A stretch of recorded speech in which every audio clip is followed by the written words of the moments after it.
पापों को भस्म करता है। यही आसन उसको दिव्यता प्रदान करते हैं। अब इतनी हीट पैदा होती है उसके अंदर, अगर संयम से नहीं है तो व्यभिचारी बन जाएगा। बहुत ध्यान देने योग्य बात, उस समय उसकी कुंडलनी, उसकी सुषुम्ना नाड़ी, उसकी हर नाड़ी एक्टिव होती है उस गर्मी से, आध्यात्मिक शक्ति से। अगर वो व्यभिचार की जरा भी गलती करेगा तो कुंडलनी की अधोगति हो जाएगी, अधोगति नीचे की तरफ हुई, भारी व्यभिचारी बन जाएगा। ये ऊर्ध्वगामी जीव ही सुषुम्ना मार्ग संचारी, सुषुम्ना मार्ग से संचरण हुआ, आजीवन के लिए काम रूपी वेदना से मुक्त हो जाएगा। जीव ही ऊर्ध्वरेता ब्रह्मचारी हुआ, संकल्प ही खत्म काम का, नष्ट हो जाएगा। एक ऐसी परमानंदमय स्थिति योगी की, वही सब बिना कुछ किए ये स्वाभाविक हो जाएगा यदि नाम जब श्वास प्रश्वास से किया जाए। ध्यान रखना, एक इतना कठोर और एक इतना सहज, श्वास प्रश्वास पर ध्यान है, हर समय नाम चल रहा है, वो सब बड़े शीतल प्रकृति से जागृत कर देगा। कुंडली जागृत हो जाएगी, सुषुम्ना मार्ग संचारी संचरण होने लगेगा। नाम जप में सब सामर्थ्य विराजमान है। ये केवल प्रवचन की बात नहीं कर रहा, अनुभव की बात कह रहा हूं। पूरे शरीर को झकझोर के रख देती जिस समय कुंडली जागृत होती है यौगिक क्रियाओं के द्वारा, और नाम के द्वारा जब जागृत होती तो पता ही नहीं चलता कब जागृत हो गई। ये ध्यान रखो, वही नाम से ऐसे सहज में जागृत हो जाती कि उसको पता भी नहीं चलता कि हमारे अंदर कुंडली जागृत हो गई क्या, सुषुम्ना मार्ग खुल गया है क्या। खूब नाम में प्रीति, सदाचार पूर्वक आसनों का सेवन, ये तो सदगृहस्थ भी कह सकते। 45 मिनट आप सुखासन पर बैठने का अभ्यास करें, अगर थोड़ा भी परमार्थ पे, कम से कम 24 घंटे में 2 बार आसन में बैठने का तो अभ्यास। सुखासन ऐसे पलथी मारकर ऐसे आराम से, या अर्ध पद्मासन, एक टांग के ऊपर, बाई टांग के ऊपर दाई टांग ऐसे चढ़ा करके आराम से, ये आराम आसन है। जो वयोवृद्ध हैं थोड़ा कुर्सी या सोफा या जैसे भी बैठो, पर ऐसा नहीं कि एक एक मिनट में इधर उधर, थोड़ा सा शांत बैठने की कोशिश करो।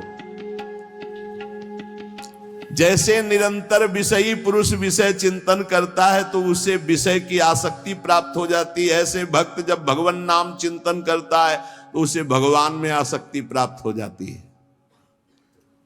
जैसे विषयी पुरुष विषय चिंतन करता है तो विषयों में आसक्ति हो जाती है जिसमें है ही नहीं कुछ, घृणित स्थानों में आसक्ति हो जाती है। फिर सच्चिदानंद का जब चिंतन होता है तो उसमें आसक्ति हो जाए तो कैसा आनंद होगा। भगवान मेरे समीप हैं, अनुभव हो रहा है। भगवान मेरे को ऐसे हजार हाथों से ऐसे घेरे हुए हैं। भगवान निश्चय मेरे को स्वीकार कर चुके हैं। ऐसा 3 बातें उपासक को अनुभव होने लगती हैं जिसकी शरणागति पुष्ट हो गई है। भगवान मेरे समीप हैं, देखो महापुरुषों के वचन, भगवान सहस्त्रों हाथों से मुझे घेरे हुए हैं, भगवान मुझे स्वीकार कर चुके हैं। ये 3 बातें शरणागत के अंदर आ जाती है। देखो आपको अनुभव होता है भगवान मेरे समीप है। अगर नहीं हो रहा तो अभी आपका कोई है, इसीलिए नहीं हो रहा। ये पूज्य श्री राधा बाबा कहते हैं हमारे श्री कृष्ण में एक स्वभाव ऐसा है, वो दूसरिया पसंद नहीं करते। वो जिसको स्वीकार करते हैं उससे अनन्यता की चाह रखते हैं। मौन, अन्य चेष्टाहीन, शरीर मन वाणी केवल आराध्य देव में, तो अनुभव होने लगेगा कैसे प्रभु हमारे समीप रहते हैं। ये कितने बड़े महापुरुषों की खुली हुई बात है। भगवान मेरे समीप हैं, भगवान मुझे शास्त्रों भुजाओं से ढके हुए हैं, मेरी रक्षा कर रहे हैं, भगवान मुझे स्वीकार कर चुके हैं। ऐसा शरणागत को अनुभव होता है। आपको यदि अनुभव नहीं हो रहा तो मौन, सारी चेष्टाएं भगवान के लिए, शरीर मन और वाणी प्रभु के चरणों में समर्पित, तो आपको अनुभव होगा प्रभु मेरे समीप है। अनुभव होता है हर उपासक को। वे जीवित कैसे रहे, जो भोगों से जीवित है उनकी बात अलग, जो प्रभु से जीवित है उनकी बात। कोई सोच सकता है ये तो विरक्त कर सकता है, गृहस्थ कैसे कर सकता है? तो बोले गृहस्थ संबंधी जितने कार्य वो सब प्रभु को अर्पित करो, नियम से भजन का समय रखो। इतने समय ठाकुर सेवा, इतने समय पाठ, इतने समय भजन, इतने समय ड्यूटी, इतने समय अपने कार्य, समय से सब कार्य, सांसारिक कार्यों को भी समय से करो और भगवत अर्पित करो। जब तक दूसरों से क्रोध करते हो, द्वेष करते हो, कपट रखते हो, स्वार्थ भरा व्यवहार करते हो, अभिमान भरी वाणी बोलते हो और लोक में दूसरों की निंदा करते हो, तब तक हृदय में विद्यमान भगवान होने पर भी तुम ये अनुभव नहीं कर सकते कि वो मेरे समीप हैं। बहुत अमृत में वचन है, पता नहीं आपको कैसे लग रहे हो, बिल्कुल अंदर का ऑपरेशन है। जब तक दूसरों से क्रोध करते हो, द्वेष करते हो, कपट भरा व्यवहार करते हो, स्वार्थ रखते हो, अभिमान भरी बात बोलते हो, दूसरों की निंदा करते हो, तो हृदय में विद्यमान रहने पर भी भगवान का अनुभव नहीं कर सकते कि वो मेरे समीप हैं।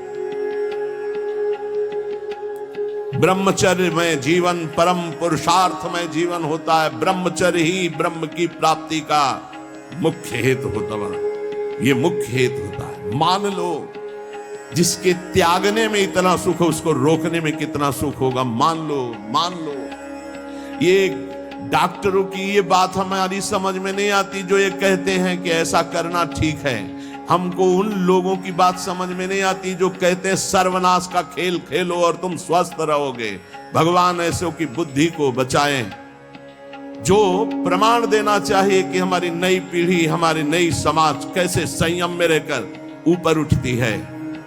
कोई भी घड़े में छेद कर दो भर जाए, ऐसा कैसे हो सकता है? चलनी में गैयादू है, दोष दैव को दे, हरि गुरु कहो न माने। कैसा कलयुग बढ़ गया है कि प्रमाण दिया जाता है सीरियल नौटंकी नाटकों से और डॉक्टरों से। कैसी बुद्धि भ्रष्ट हो गई है उपदेश देने वालों की। धर्म शास्त्रों की अवहेलना करके ऐसे उपदेश देने वालों को नरकी गति प्राप्त होगी, कोई भी हो। क्यों? क्योंकि वो जब ऐसा उपदेश कर रहा है तो स्वयं उसकी ऐसी धारणा है। और व्यभिचारी की गति कभी शुभ नहीं हो सकती। व्यसनी धन शुभ गति व्यभिचारी कभी नहीं हो सकती। शास्त्र मर्यादा का नाश करने वाले ऐसे लोग प्रमाण देते हैं नाटकों, नौटंकी और फिल्मों का कि ऐसा करना उस फिल्म में कहा गया, ऐसा करना उस डॉक्टर क्या है? शरीर संबंधी अंगों का ज्ञान रखने वाला है, ना कि वो परमार्थ विजयी योद्धा है। वो काम, क्रोध, लोभ, मोह, मद इनका ऑपरेशन करना जानता है क्या? इतना चाहे जितना तुम डिग्री ले लो, इस शरीर का तुम ज्ञान रख सकते हो, लेकिन मन का और बुद्धि का और परमात्मा तत्व का ज्ञान प्राप्त करने वाले महापुरुषों की, ब्रह्म ऋषियों की वाणियों का खंडन करने का अधिकार नहीं है। उन्हीं की बात से हमारा परमार्थ शुद्ध होता है। शरीर में जितनी पावर शक्तियां हैं वो सबका अंतिम रूप वीर्य है। सबका अंतिम रूप, सप्तम धातु का अंतिम रूप बनता है जाकर वीर्य। और उस पावर का नाश करने वाला कभी स्वस्थ रह सकता है? कैसी बुद्धि है, कैसा उपदेश है। यहां कह रहे हैं कि परमार्थ की शुरुआत ही ब्रह्मचर्य से होती है। इसलिए चाहे गृहस्थ हो चाहे विरक्त, गृहस्थ तो संयम से संतानोत्पत्ति के लिए भगवत प्रणाम करके, भगवत आराधना करके, दिशाओं को नमस्कार करके, तिथि और समय की योग्यता देख करके संतानोत्पत्ति के लिए भगवत पूजा भाव रखकर वो संयोग किया जाता है, सहवास किया जाता है। और भगवान की प्राप्ति के मार्ग में चलने के लिए इसका संचय किया जाता है। ब्रह्मचर्य परम जीवन, परम पुरुषार्थ ब्रह्ममय है। 10,000 वर्ष तक ब्रह्मचर्य रह करके कश्यप जी ने जब संतानोत्पत्ति का संकल्प किया तो विनता जी से भगवान गरुण जी का प्रादुर्भाव हुआ। भगवान अरुण जी का, जो सूर्य के सारथी और जो हरि के वाहन गरुण जी, अरुण जी। फिर 1000 वर्ष तक रहकर तो भगवान वासुकी, भगवान शेष, अनंत फणधारी, इनका जब जब वो सहवास करते तो हजारों वर्ष ब्रह्मचर्य रह के तो बलिष्ठ देवता, बलिष्ठ दैत्य सब उन्हीं से प्रकाशित हुए, कश्यप जी से।